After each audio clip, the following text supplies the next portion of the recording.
See the USA and your Chevrolet, said the old TV commercial. The Rockies way out west are calling you. Not only did folks here in Janesville make millions of these cars and trucks, they also went west and vacationed in places like Yellowstone, the country's first national park.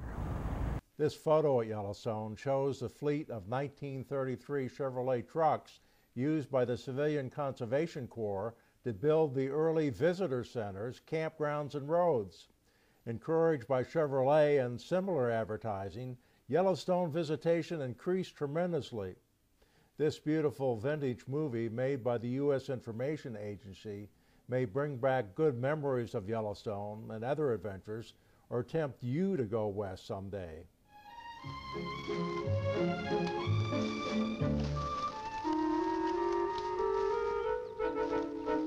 Hello everybody, this is Lowell Thomas. Since the beginning of time, man has conducted a never-ending quest into nature's world. His curiosity has led him to the ends of the earth. And today, there are not so many unexplored regions left. Most of us have neither the time nor the means to visit them. But we can quite easily explore the strange natural environment of the world's first national park, Yellowstone, a land born first of volcanic fire and later molded by Ice Age glaciers, a land vividly reflecting the four seasons of spring, summer, autumn, and winter.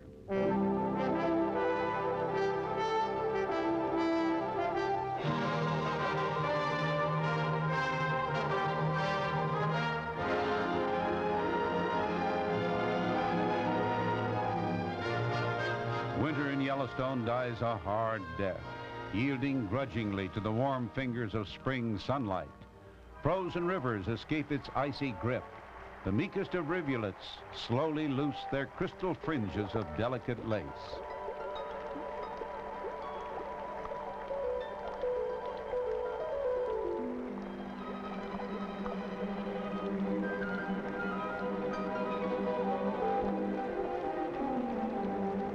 Springtime finds Yellowstone as a quiet, snow-covered world, when animal populations are at a low ebb. Gradually, this world begins to awaken. The white of ice and snow retreat before the green of bud and leaf.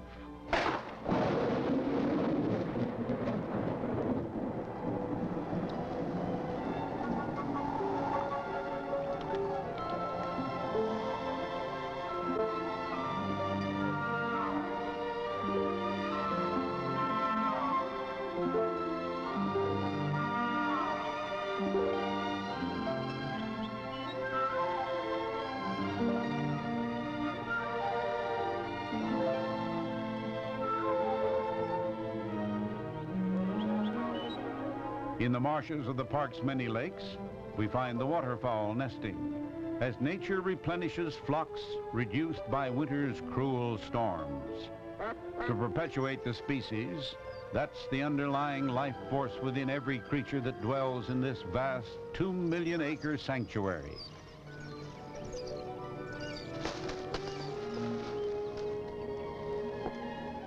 Shielded from the hunter's rifle, wildlife in Yellowstone live a natural existence.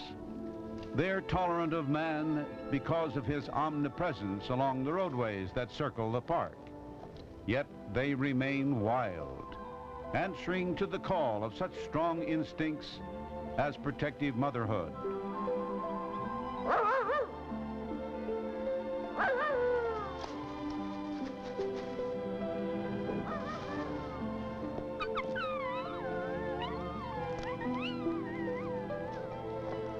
Where weeks before lay many feet of ice and snow, now blooms an array of wildflowers, proof that winter has passed. They are a splash of brilliant color on forest floor and mountain meadow.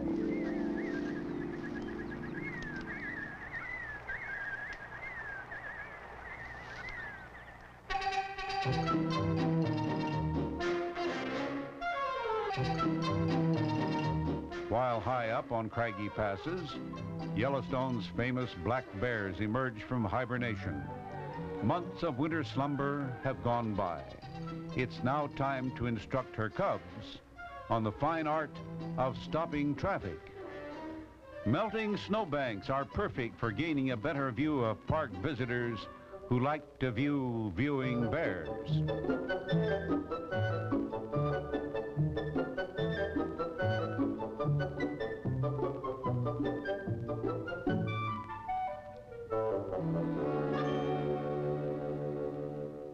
Long days flooded with sunshine transform Yellowstone's forest land into a veritable smorgasbord for browsing wildlife.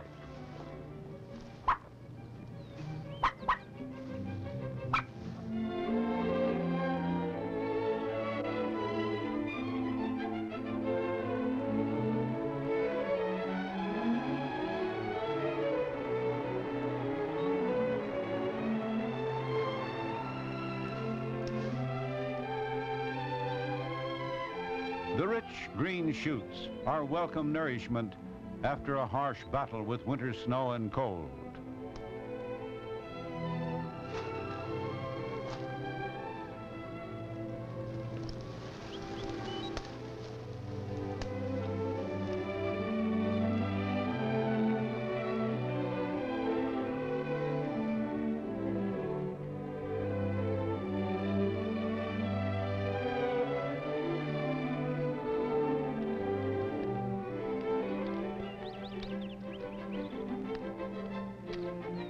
Some bird species are year-round residents of the park.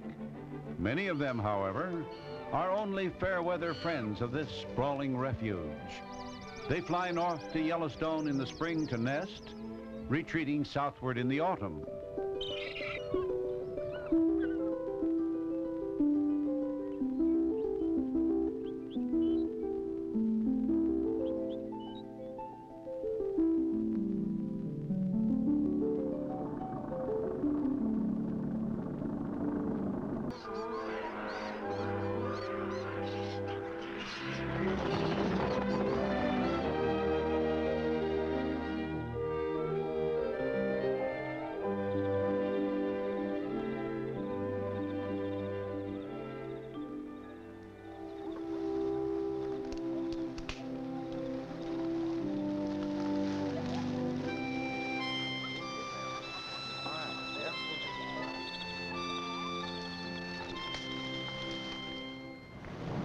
For Yellowstone is a world apart.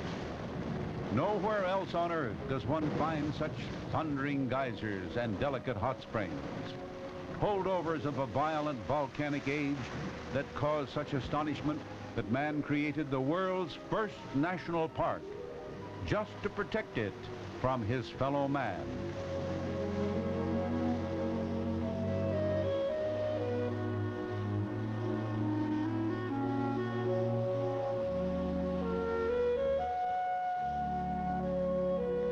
People ask, and rangers tell, the secrets of Yellowstone's strange thermal geology. But the answers are so complex compared to the simple beauty of a geyser's eruption or a hot spring's reflection.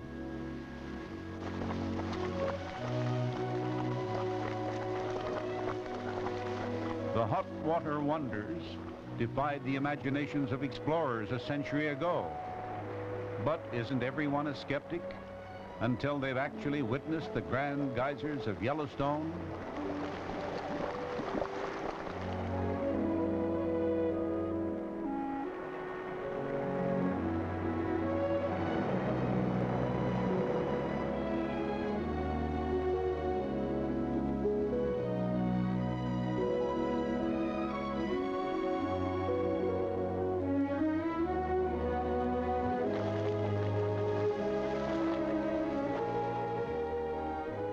The tranquil terraces at Mammoth Hot Springs counterbalance the pounding, pulsating geysers.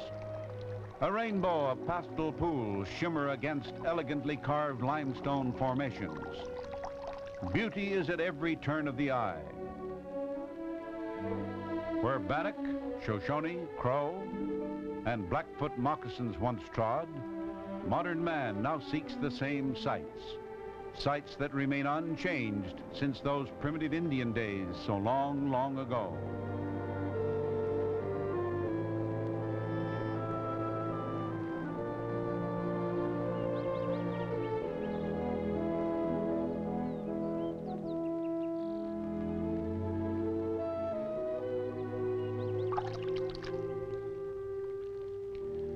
More and more visitors are leaving the comfort of the highways now for a peaceful stroll along Yellowstone's many byways.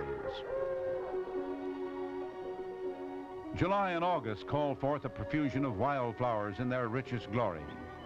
Indian paintbrush and countless other petals to dazzle the eye. They perfume an atmosphere already invigorating at this high-altitude retreat in the northwest corner of Wyoming.